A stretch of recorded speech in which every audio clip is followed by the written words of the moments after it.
Thanks for joining. I'm going to make a short video today on updating the theme in Dynamics 365 customer engagement applications.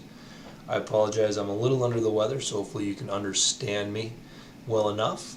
So we're going to start out in the main screen here, and I'm going to walk you through step by step how to get into where you're going to update your theme, and then obviously how to do it as well. So step one, if you've got the correct permissions to do so and you can access your advanced settings, you're going to select the gear up here in the top right of your screen and then click on Advanced Settings.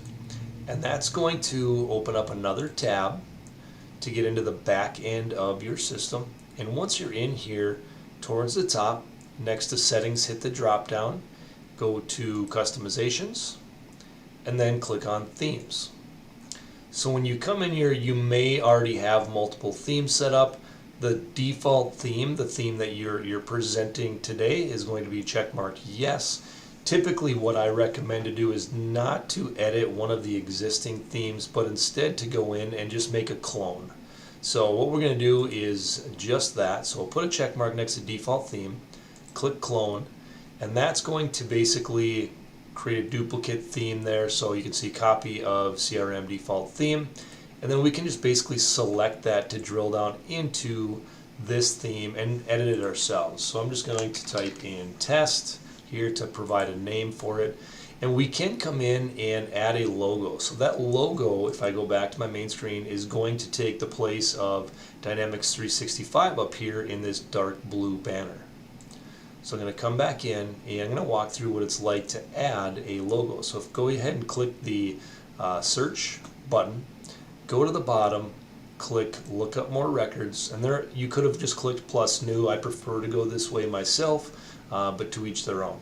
So then down on the bottom left, click new, and on this next screen go ahead and provide a name. So again, I'm just going to call it test, add a display name as well. And then you're going to be able to tell there are multiple formats that are available here. I've got a PNG format. We're going to go ahead and then upload that file. So here is the logo that I'm going to grab. So click OK. It's good PNG format. If you're going to be using this on mobile, go ahead and enable it for mobile, and then just click Save. And once you click Save, you are going to then have to turn around and publish it. But if you give it a second, you're going to see your command bar up here is going to update just a little bit. And you're going to see Publish there on the right. Now go ahead and click Publish. So now we're publishing customizations. If you happen to click Publish All Customizations, it's going to take a little bit longer. That's going to publish any other customizations that are out there that have not been published as well. So I'd recommend just using just the standard publish button. Alright, so once we've done that, click X, and now you're going to see it. It should have pre-checked itself. So new underscore test. Now we can go ahead and add that.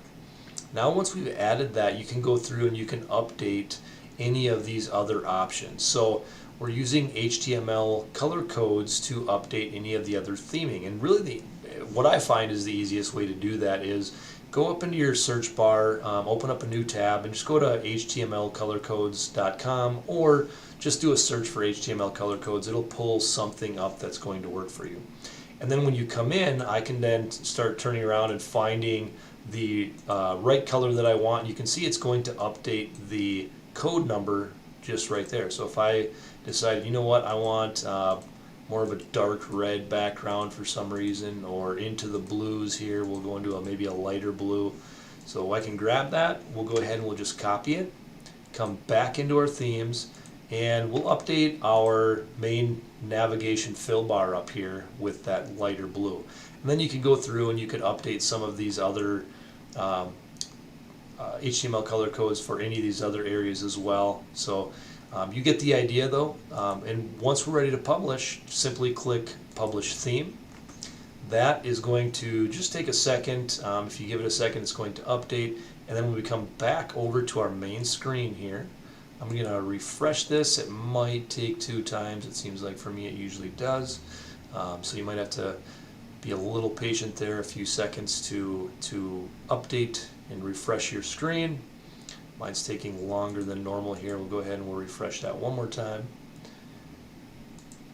There we go. And now we've got an updated theme with a new color to my top bar up here, as well as that image that I added here to this theme. So there you have it. Hopefully that helps you out if you're looking to update the theme in your Dynamics 365 environment. Thanks for watching. Have a good day.